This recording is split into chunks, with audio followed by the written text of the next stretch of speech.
welcome to my channel. I am the Bloody Baroness, and this is Eerie Echoes. It starts on one cold October day. I was walking around even though I was wearing my parka. I felt a tiny bit cold. My dad was pulling some stuff from his truck. We hiked about 3 miles with my 2 brothers. Joseph, who was my older brother, and Miles, my younger, were with us. Joseph is about 17 and he's a senior in high school. Miles is about 12 and still an annoying brat. We decided to camp out today because the house was being cleaned due to a funky smell coming from the bathroom. Dad said it would be done in about 3 days, so we decided to take that time to get out of school and camp out. Our dad, about 42 years old, is pretty cool. For a single father, he's pretty laid back. He doesn't care what we do as long as we get good grades and stay in school. He was different today, however, kind of like the time Mum walked out on us. He barely spoke and spent a lot of time in his room. He would make frequent trips to the bathroom with buckets of what I thought was puke. Today, though, Joseph noticed too. He shrugged it off as just a mood swing of sorts. As we set up camp that night, we noticed he had no signal. We tried to tell Dad, but he said we would be fine as he kept his shotgun with him. It was about 3 a.m.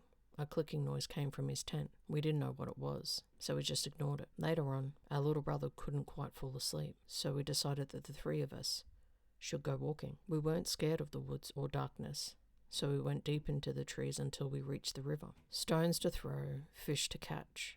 It was perfect. We decided to go there. That's when we heard the gunshots. We stood there, wondering what could have happened. We ran back to the tents, quietly scanning the area. Our dad sat back against his chair as he sobbed. We were just about to walk over to him when we noticed the blood coming from the tents. Wait, not blood.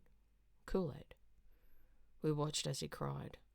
Within minutes, the entire fucking area was surrounded by the police. Someone else must have heard them. We looked in disbelief as they handcuffed him. We ran to him and he saw us. He cried harder. As they took him away, they searched the tents. As we looked as well, we saw 2 giant gunshot holes in the sides. Those were our tents. He tried to kill us. The police eventually took us into custody and explained the entire thing. When my little brother was 2 and I was 5 and my older brother 7, my mum tried getting custody of us. No one knows why, but she tried. But what hit us the most was the fact that she didn't leave. She wasn't there the entire time.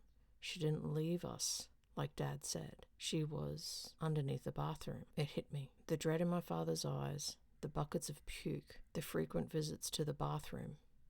He killed her. He killed her and stuffed her in the bathroom for a whole decade. The thought haunts me. It was a week after that he killed himself. He didn't even get a lawyer. He drowned himself in the toilet. We spent 3 days in custody. We were then sent to our Aunt Lenny. She died about a month ago. Now we are being adopted by 2 parents. Nice, sweet people.